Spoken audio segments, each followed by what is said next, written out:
2022 North Country Leadership Summit, Optimizing Healthcare, Community Collaboration, and Workforce Resiliency. We have some really great sessions planned throughout the week. So thank you for joining us. We'd like to, of course, thank our sponsors for making this event possible this week. Thank you very much. And just some housekeeping items. Please place all of your questions and comments in the chat. We will make sure that your questions are answered during the Q&A portion of the session. We're asking that all attendees remain muted with videos off for the presentation just to support good broadband. And then all presentations will be recorded and archived on the North Country Leadership Summit webpage.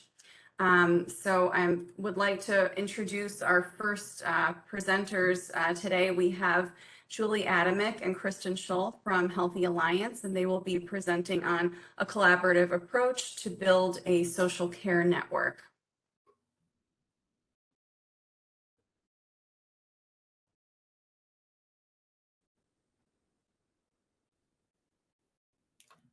Hi, Andrea. Thank you so much for having us. As Andrea said, I'm Kristen Scholl and my associate Julie Adamec are thrilled to be invited to speak with you all today, and to be the first speakers is certainly an honor. Next slide, please.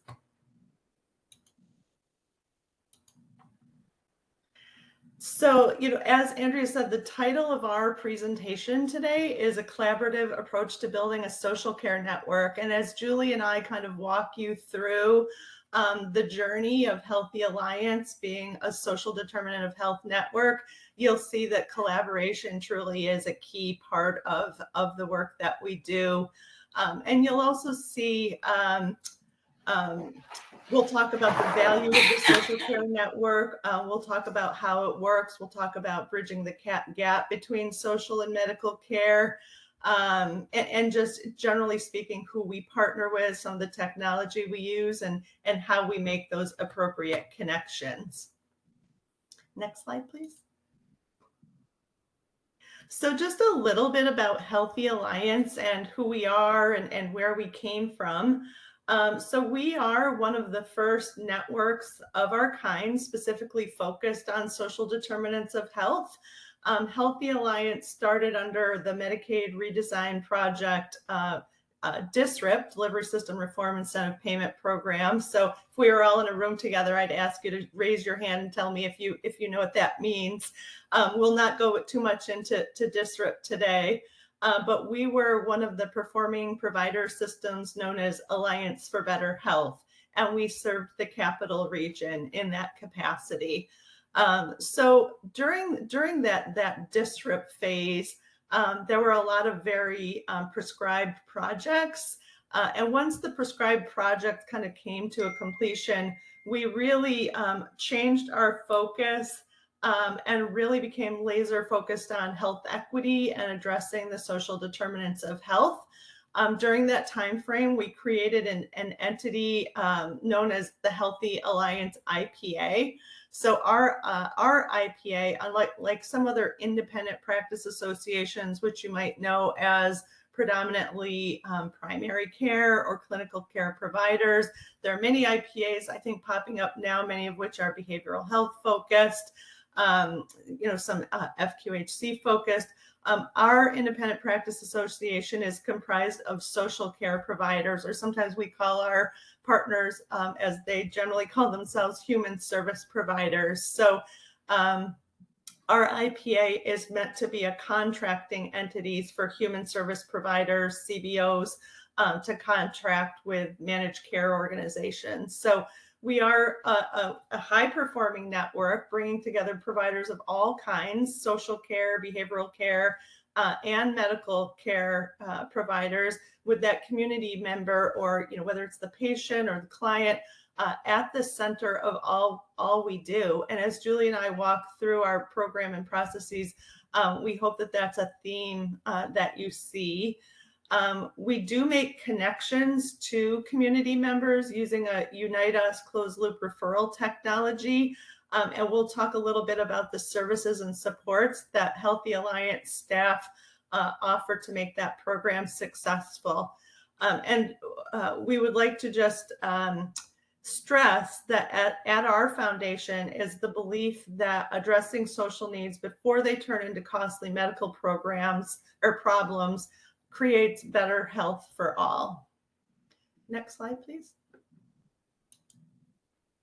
So this is probably a graphic that many folks on this call have seen, and it's just a reminder really that the social determinants of health really account for 80% of a person's health, and that the healthcare or kind of the medical care world really accounts for about 20% of the modifiable contributors to healthy people. So while this is certainly not a new theory, certainly this has been known for years and years. Certainly human services providers have known it for decades and decades. But it has gained traction. It's gained some attention. And more recently, we're seeing many federal, state, and other programs and fundings that are addressing the social determinants of health. Next slide, please. So at the foundation of what we do at Healthy Alliance is provide an infrastructure that supports successful connection to social care resources for the people that we serve. Again, with the community member being at the center of the work that we do, knowing that people generally have complex needs and generally requiring multiple social care or human services connections. So our goal, and this infrastructure makes the right thing to do, the easy thing to do for care managers, for navigators, for people who are, member facing or community member facing. And we'll talk a little bit as our presentation goes on about how we do that. So we have a referral navigation team. Our referral navigators are familiar with the regions that we serve. I'll show you the map of the regions that we serve in a little bit. We monitor referral and network adequacy, and we remediate those things as appropriate. We coordinate, monitor referrals. We make out-of-network referrals. We manage relationships with all the partners who are part of that network. We facilitate monthly trainings and more, analyze data, service gaps. So in addition to those things, we manage the technology vendor management, both with Unitas and some of the other vendors that we use. We do data analysis and share insights with that. We do manage contracts. We create program guides and we facilitate trainings. And we lead the network development and ongoing support of our network.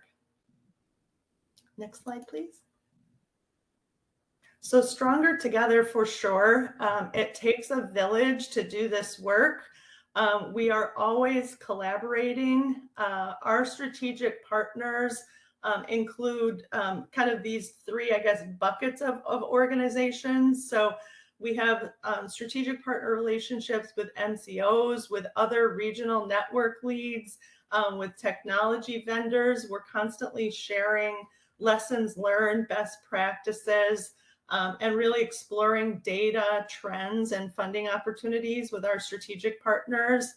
Our IPA partners are organizations that can participate in MCO contracts, and they do provide us with additional data elements outside of what's captured in the Unitas platform. They send us encounter data, they send us social care screening data, and other such information. We have clinical affiliates, many of the hospital systems, primary care, behavioral health clinical providers are part of our clinical affiliate partnerships. There's no fee to join Healthy Alliance, but we do provide access to certain supports for our IPA partners. Again, free access to Unitas. We use a transportation platform to get community members to their social care appointments called Ride Health. We provide grant writing services, privacy and security education, and more to our IPA partners. And then, of course, our network partners are all of those partners and more who participate in our referral network using that Unite Us platform. So as network partners, organizations agree to using the network in a meaningful way and adhering to standards for things like response time. So there are other networks across the state that do similar work, and we like to stay in contact with them at all times, so that we are all sharing best practices and serving New Yorkers in the most consistent way that we can. Next slide, please. And I will transition to Julie. Thank you, Kristen. So Sure. this is where it's very exciting to talk about who we are as an organization. This slide represents the work that we do with our partners and what we've achieved. So we have over 580 organizations that we partner with. And the great news about this is this number continues to grow. This includes behavioral, social, and medical providers within our community, and this is across New York State. Also, we span over 22 counties in New York State where Healthy Alliance is operational. The great news is that that number is already outdated, and now we're in 25 counties. We have had over 38,000 connections, requests for connections since inception, and that is approximately 2,000 requests per month, but we see that number trending upward pretty routinely. Our hope this year is probably to reach more towards 4,000 a month, and that's a growing goal, which I think we're on track to do. And we have over 1,250 programs that are available to underserved individuals. That is really compiled of behavioral health, physical, and social care, as you can see. Next slide. So what's really important about the work that we do is that we have the ability to collect social determinants of care data in a structured way. Really, this is the opportunity to measure impact for organizations. So we have Unite Us, which is the platform that is the vehicle to collect data. But more importantly, we have a team that can help each organization understand what type of referrals, requests that they're sending out. This helps make informed decisions where we can understand trends, we can understand volume, and we can understand needs. So each individual organization that we work with has an assigned performance consultant that works alongside of you. The performance consultant is truly the person that helps with onboarding, education, and training. The performance consultant gathers this type of information for your organization. We also have a referral navigator who really is the quarterback and makes sure every referral that you make is being managed and that there's a response and you have that closed loop response that comes back to you. The great thing about this is that this type of structured data provides you an understanding of what type of programs you're referring to. It helps you build programs within your community as well. We sometimes go to the well that we know and think that everything surrounds behavioral health, right? But in this instance, if this was your organization, you would see the top 5 referrals that you're requesting is food, housing, physical health, clothing, and mental health. So it provides you the opportunity to have that informed data that shows what your organization is doing. And really, it helps you to have further discussions within the community. Next slide. So how are we doing as a network? As you can see, since 2018, we've grown a bit. And so the network growth rate since 2018, we did have 179 organizations that we work with. Now we have over 580. In 2021, it was 520. We have over close to 3,000 users that sign on every day. We have upwards to about 10,000 unique clients. We have over 20,000 service requests. And as I said, we are in 22 counties, but that has just recently changed to 25. Our network performance standards, this is something that goes back to our coordination center, and our navigation team really looks at these numbers. We have network standards that we adhere to. So our network performance rates have done nothing but improve since 2018.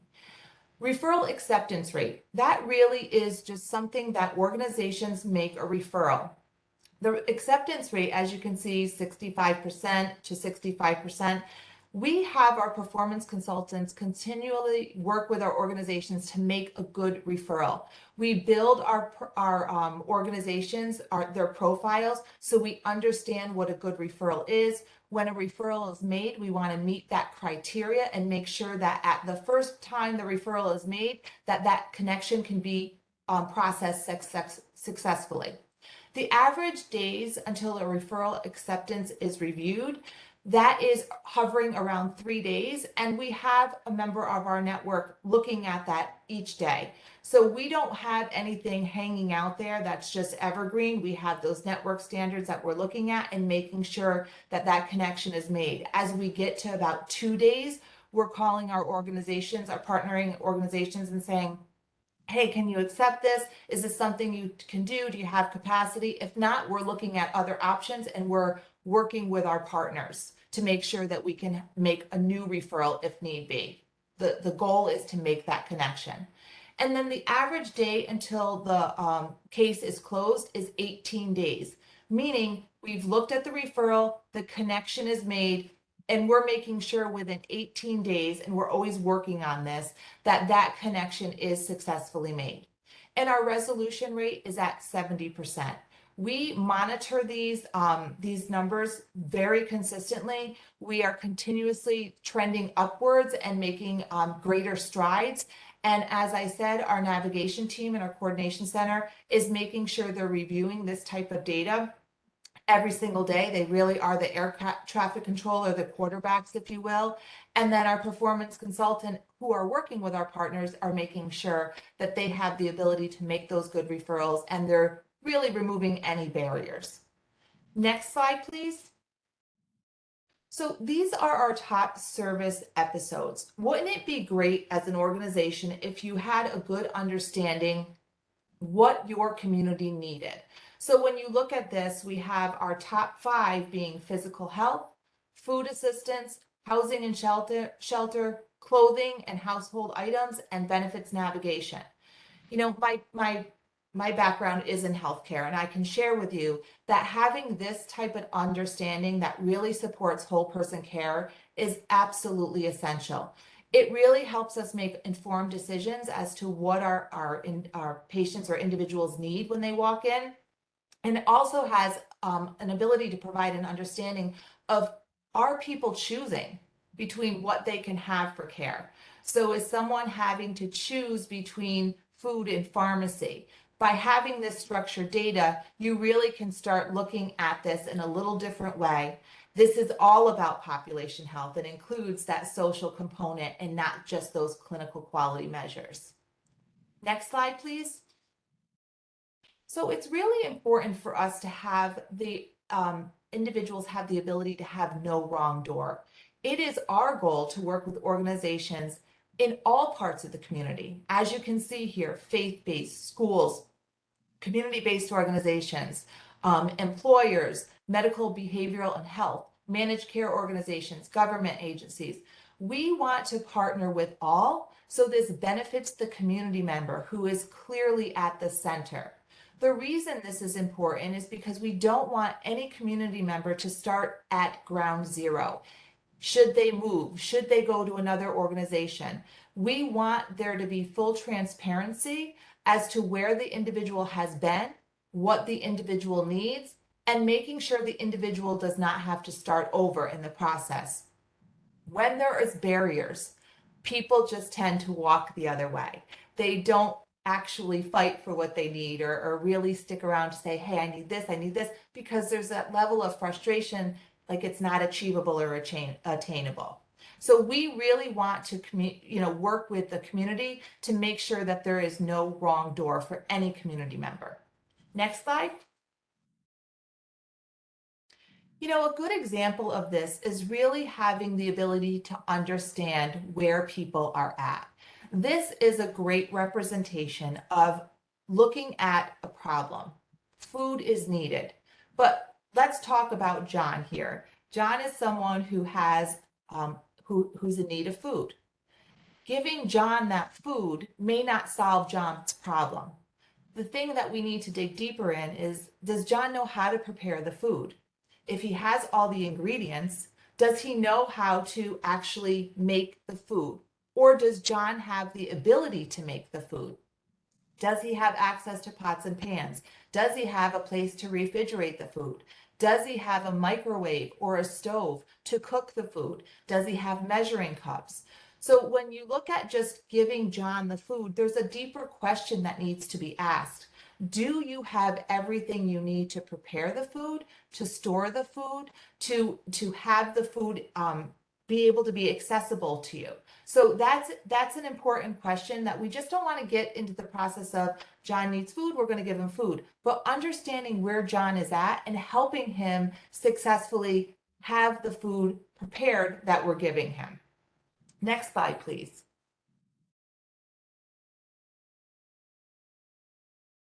Thank you, Todd. Happy to be here. So I'll tell you a little bit about our organization. At Mom Starts Here, our mission is to connect women in unplanned pregnancies, young mothers, and families in need to the resources in the community that are available to them. We serve the most vulnerable expecting families and parents in the Capital Region in upstate New York by providing access to life coaching support, wraparound services, a monthly diaper delivery, baby items, safe sleep and travel essentials, resource navigation, and prenatal support for expectant parents and parents in need. Our partnership with Healthy Alliance is aided in so many ways. It's been fantastic to have their support in improving our data management systems, and it's also provided funding opportunities through the IPA that Elena mentioned as well. Working in a network of providers has had a tremendous impact on our work. The ease in which we can send and receive referrals from other community-based organizations allows us to better meet the needs of families we serve. Collaborative opportunities have been born out of the utilization of the network, and partnerships have been formed with the crossover clientele that we have with other organizations. For example, we've served hundreds of refugee and immigrant families that are also served by the United States Committee for Refugee and Immigrants, or USCRI. Because of the number of referrals that they were sending us within the network, USCRI and Mom Starts Here began discussing more strategic ways to make sure our common clients had what they needed for their children. Recently, this took the form of Mom Starts Here placing a bulk order of essential baby items. So a whole bunch of toddler beds and cribs and pack and plays with the mattresses and car seats, diapers, clothing, everything you would need to properly care for your baby or toddler. We ordered a whole bunch of those items and sent a bulk order to the USCRI offices for pregnant women and parents that were coming from Afghanistan. So all of those families had what they needed when they arrived, which is an incredible arrangement that really wouldn't have been possible.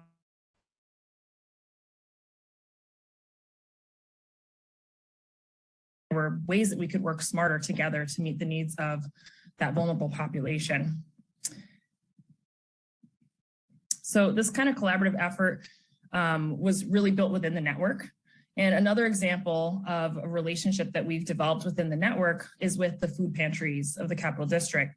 While they assist with emergency diaper provision, and they are the area's national diaper bank location, they actually assist with emergency diaper provision while we provide a monthly supply on an ongoing basis. So currently, when the food pantries receive a referral for emergency diapers, they meet that need and give the family what they need to get by, but then they also automatically enroll that family in our recurring monthly diaper program right on the Unite Us platform. And participation in the network has just added so much value in our ability to provide resource navigation for our clients. We help parents get connected to programs that can assist them well beyond the support that we provide internally.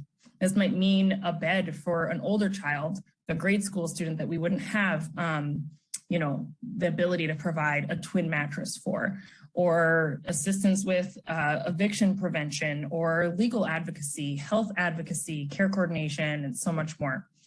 Utilizing the referral platform, the Unite Us referral platform, and referring to other providers in the network allows us to effectively track the progress of the referral to completion because it's a closed loop system.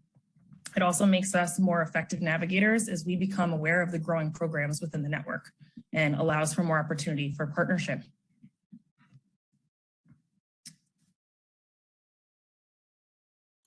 Thank you. Thank you. I just wanted to take 1 minute just to share what you were just looking at. So the AHI team is very efficient, and the video started as soon as the slide advanced. But Healthy Alliance is part of a research project with Stanford University, funded by the Robert Wood Johnson Foundation as part of the Systems for Action program. And so what you just saw was a snippet from a webinar that our team did, and who you were looking at there was the research team from Stanford, as well as our medical director, Dr. Elena Rosenbaum, with our partner, our Healthy Alliance partner, Kyla Schmidt. So happy to share some of Kyla's feedback and perspective about what being part of the Healthy Alliance network means to her. So back to you, Julie. Thanks, Kristen. So one thing I wanted to share with you today is the way that we can look at data and make something pretty great happen from it. So I'll share with you that we had the opportunity to apply to a grant for Blue Fund with Highmark. And the first question they asked us is briefly describe how addressing racial and health, describe how you are addressing racial and health inequities. What problem or health disparity will be addressed and how? So when we looked at this, we said, there's a real opportunity in Schenectady. In fact, there's known disparities regarding and surrounding maternal and child health. So when we looked at the data, we found that Black, non-Hispanic, and Hispanic women face poor outcomes at disproportionate rates compared to white non-Hispanic women. And the percent of low birth rates in Schenectady County for Black non-Hispanic women is 13.9%, Hispanic women 10.2%, white non-Hispanic women 7.0%. The percent of preterm births in Schenectady County for Black non-Hispanic women is 14.9, Hispanic women 11.3, and white non-Hispanic women 9.5. So when we looked at the data and we said, what can we do about this? There's a real opportunity to apply for a grant. So we submitted a grant. I'll go to the next slide, please. What we also shared in this grant is the infant mortality rate. In Schenectady County, infant mortality rate is the highest in the capital region at 9.1 per 1,000 births. And adolescent pregnancy rate in Schenectady County is the highest in the capital region at 21.5 per 1,000 females. The reason this is important is we were able to string the data together. We were able to submit a grant. We submitted the grant to Blue Fund, and we were awarded the grant to create a program within Schenectady County that had two community health workers who would assist pregnant moms with identified needs or identified barriers and social determinants of health. And we would have this seed program begin so the community health workers could help educate, manage, organize, communicate, and really keep mom on path. So there wasn't a level of frustration and overwhelming feeling with all the appointments that are needed during pregnancy. So I'm happy to say that we were awarded that grant. Funds will be dispersed this week, and we'll have the ability to move this program forward just shy of the beginning of the first of the year. This is a one-year pilot program that we're having. We're working specifically, like I said, in Schenectady County. We will have two community health workers who work with mom at pregnancy and then with child up to 1 year of age. So we are happy to say that the way that the data was collected, the way we were able to submit this to Blue Fund showed that there was a need in this community, and we're able to move this program forward with our partners. So we're happy to have that. And we really, the goal here is to keep individuals engaged. We found through discussions through a key stakeholder meeting, even though services are available, there's a number of individuals in the community that feel that they're not entitled to the resources that are available to them. They feel overwhelmed by the number of appointments that they need to attend. We understand that there is siloed approach when it comes to agencies being able to communicate. So the community health worker will serve as the hub and the vehicle to communicate to all agencies, and more so provide the individual the securities in place that they'll get to the appointments they need, things will be communicated, and they will have a safety net during their pregnancy and then 1 year after. Next slide. And Kristen, I think you were going to talk about the map, and we're at the map. Yes, absolutely. Thank you, Julie. So yeah, we're very excited about the Schenectady program that Julie just shared, and that is truly an example of It Takes a Village. There are probably 15 to 20 organizations that participate in that Schenectady maternal and child health community health worker hub. So very exciting. So now just to talk about the map and why it's labeled what it is. So the blue shaded areas are the counties in New York State where Healthy Alliance is managing the referral network. So we have different roles in different counties of this blue shaded portion.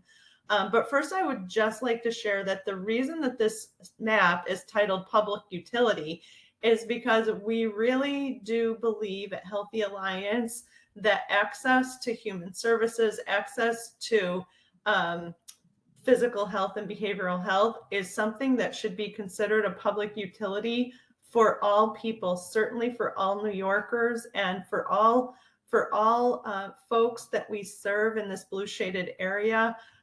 We truly do our best to make a no wrong door approach so that folks can express their needs to whichever agency they feel most comfortable talking to. We try to make a consistent experience for people that we're serving in this geography to try and help them avoid the burden that presents itself when trying to access services. So just a little bit about the partnerships that we have and how we're serving each of these areas. So certainly in the Capital District of New York, they're kind of the Columbia Green up through Fulton, Montgomery, Saratoga. That's the legacy district area where Healthy Alliance was formed. And we are the lead social determinants of health network, as well as managing the referral network in that region. So in the North Country, we partner very closely with AHI. AHI is the lead network in the North Country, of course. And we partner with them, or I might say subcontract with them to manage the referral network in that geography. And then in Central New York, we partner with another organization in Central New York where we're kind of co-partners in the network, but Healthy Alliance is primarily managing the referral network process and partnerships in that region. Next slide, please. So emerging models. So we just wanted to talk a little bit today. We won't go into great length about some of the emerging financial models and programmatic models that are emerging as it relates to the social determinants of health. So one of those is the ACO REACH, which REACH is an acronym for Realizing Equity, Access, and Community Health. So this is a program introduced by the Center for Medicare and Medicaid Innovation, so CMMI, as kind of that redesigned model of the direct contracting program. So for people who are familiar with that, ACO REACH is a redesign of that. So what ACO REACH does for ACOs and for the people that are served by those specific ACOs is it's creating new health equity initiatives. It's creating new benchmarks and new adjustments for ACOs who are serving people who are more high need. And it's asking those ACOs to develop a health equity plan to collect social needs data. So we could probably talk for another 3 hours about the ACO reach, but we'll just leave it with that. Also, some of the other things that we're seeing, and of course you all are seeing, are alternative payment models. So these alternative payment models, or APMs, sometimes are VBP or value-based payment models that include a social care component that are driven by the MCOs. So we're seeing varying levels of sophistication for the social care components of those alternative payment models. Next slide, please. So just a little bit about what's happening in New York State as it relates to the next 1115 waiver amendment proposal. So for those who aren't as close to this as maybe we are, and others on this call, so the district was covered under an 1115 waiver amendment through the federal government for CMS. So what's happening now is there's been a follow-up submission, follow-up to DSRIP with a new waiver amendment. And that new waiver amendment proposal was submitted to the federal government, to CMS, the first week of September. So the new program is actually called the New York Health Equity Reform. So we'll probably start hearing like NYHER come from the state. So instead of DSRIP, or they were originally calling it Sherpa. So this is now called NYHER. And there are actually some changes to the 4 pillars between the concept paper that the state released months ago and the actual final submission to CMS.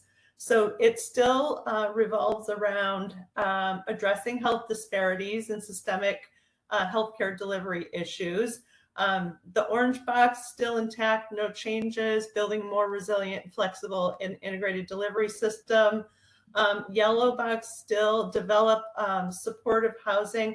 But what I will say about the housing initiative is the state has adjusted the languaging around that. So instead of saying, instead of referring to supportive housing, this is about transitional housing. So the focus here is on transitional housing. And then the purple box is a little amended too. So the new focus, or the new wording of the focus, is redesigning and strengthening system capabilities to improve quality, advance health equity, and address workforce shortages. And then, of course, creating statewide digital health and telehealth infrastructure is still the same, and the state is continuing to request the $13.52 billion. So those are all the changes that we've seen to the waiver proposal from the time that the state released a concept paper to the actual submission to New York State. So we'll talk a little bit about what this means to Healthy Alliance and to many of our kind of strategic partners across the state. Next slide, please. So part of this new waiver amendment is that the state is introducing a HERO structure. So this is a health equity regional organization. So as you can see, the list of organizations who would be represented on this new infrastructure are listed on this slide. And if we go to the next slide, please. Well, the HERO funding and kind of responsibilities that are associated with the state proposed mechanism for this kind of new organization type across the state is that they will develop annual regional plans based on specific regions in the state, and the state is planning to kind of divide the state into 9 regions. So under district, people might remember there were 25 performing provider systems. So this changes that to 9. So the funding request has changed, and it's reduced a little bit to $293 million. But this is kind of a function of the HEROES that it'll be a regional planning organization. Next slide, please, Andrea. So the other kind of significant structure that's part of the state's waiver amendment is a social determinants of health network. So the social determinant of health network is, much as Julie and I have been describing Healthy Alliance during this call, it is a network of CBOs or human service organizations with a state designated lead. And you can read some of the funding and capabilities. One significant change is that the state did increase the funding request for SDHNs. And instead of $585 million, the request is now at $860 million over a 5-year period to support social determinant of health networks, to support the human service agencies across the state in building capacity and infrastructure. Next slide, please. So just a little bit about what the social care network responsibilities will be is to formally organize CBOs, coordinate those referral networks across the state, be a single point of contracting for social care needs arrangements, and then advise on best structure for screening Medicaid enrollees for their social care needs. Next slide, please. In terms of a timeline for the 1115 waiver amendment,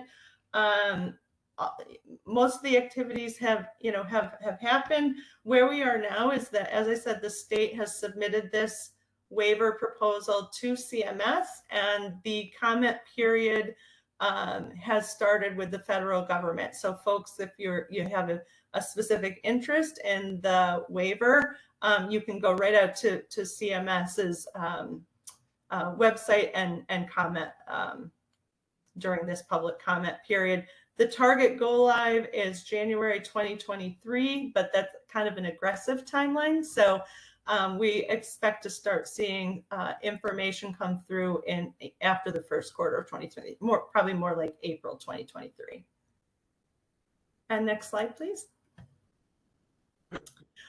So just a little bit about Healthy Alliance's data management process. So we talked at the beginning about being a high quality network. And so these are some of the ways that we assess the quality of our network. And these are all very important pieces to the sustainability of a social care network, whether it's through the 1115 waiver through the state, through the ACO REACH program, through value-based payment arrangements, is that you're gathering data, you're aggregating data, normalizing it, you're analyzing this data, what's the data showing, and that you're acting upon the data that you have access to.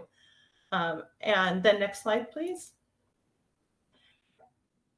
Just wanted to give you some insight into the ways that we are measuring the success of the Healthy Alliance network. And so we have a series of social care data elements with various mechanisms for gathering that data and looking at it.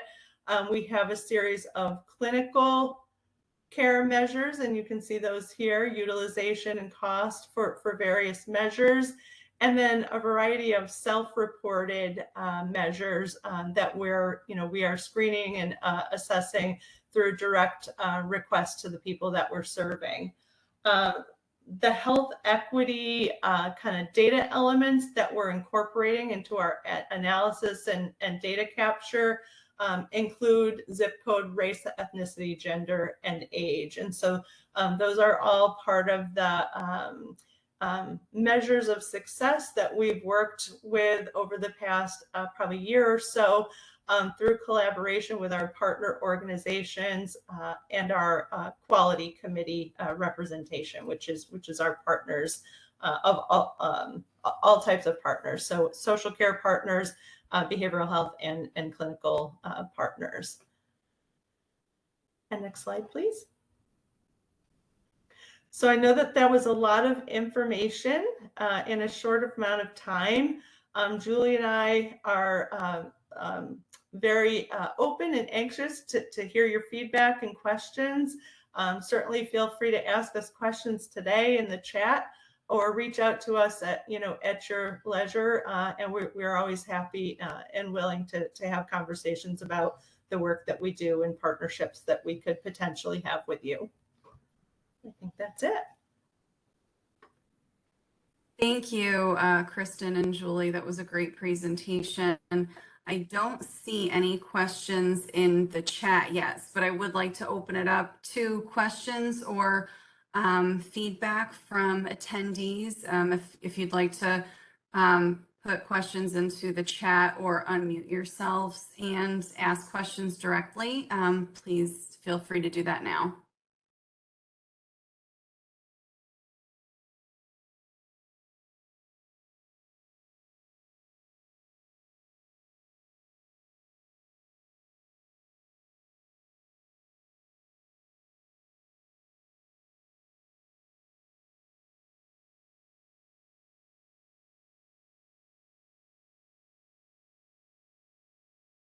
Also, too, Julie and Kristen have included their contact information. So if anyone would like to reach out to them after the presentation today to ask questions, please feel free to do that as well. I do see that we have a question in the chat. What are the requirements to participate in the program?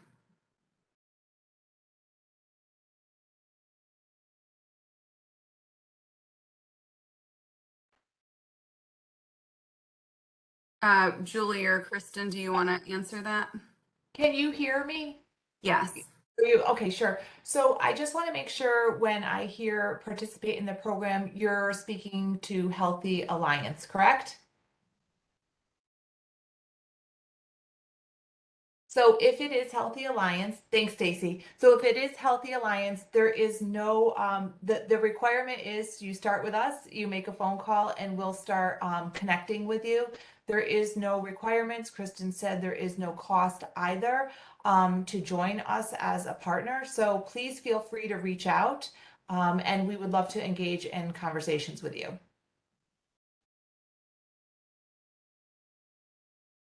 Thank you. And then another question, do you publish any of your data to a public site?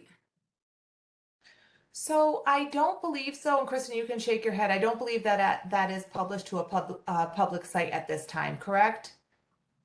No, not at this time. We do have a variety of webinars and various public speaking engagements where we release data, but we haven't published it. So that is something that we're working on through the Robert Wood Johnson Foundation, is actually preparing a paper, with the explicit purpose of being published. But if there's something that you're specifically looking for, we'd be happy to talk to you outside of this meeting.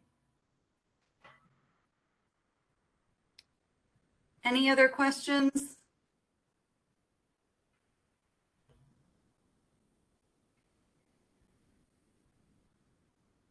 Okay, well, again, if anyone does have any questions, please feel free to reach out to Julie and Kristen.